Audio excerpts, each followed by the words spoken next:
पवन सिंह की आवाज में सरस्वती वास करती हैं, सरस्वती के व्रत पुत्र।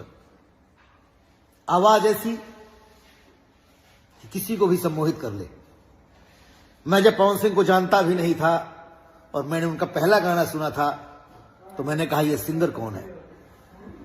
वक्त बदला, हम सब लोग साथ में काम करने लगे। भोजपुरी संगीत को, गीत को विश्व तक पहुंचाया पवन सिंह ने। पवन सिंह किसी पर्चे के मोहताज नहीं है। पावर स्टार अभिनेता, बेहतरीन सुपरस्टार, मेगा स्टार। गायकी में दूर दूर तक उनके आगे पीछे कोई नहीं। कहने को तो कोई कुछ भी कह ले, लेकिन ये सच है कि कई किलोमीटर ऊपर, कई किलोमीटर नीचे, कई किलोमीटर दाएं, कई किलोमीटर बाएं, पवन सिंह को भोजपुरी में अभी तक कोई भी सिंगर न छू पाया है और पता नहीं आगे छू पाएगा कि नहीं छू पाएगा।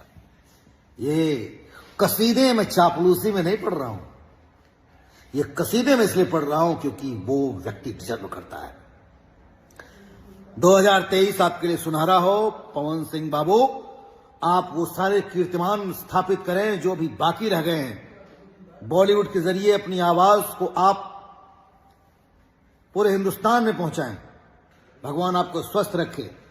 आप मुझे प्यार से मामा कहते हैं और मामा भांजे का रिश्ता ऐसा बना कि हमारे और आपके बीच में झगड़ा भी हो, झंझट भी हो, लेकिन वो न जाने क्यों एक ऐसा कौन सा लगाव है जो कभी एक दूसरे को आमने सामने लाके खड़ा कर देता है। और जब आमने सामने खड़ा हो जाते हैं तो सारे गिले शिकवे दूर हो जाते हैं।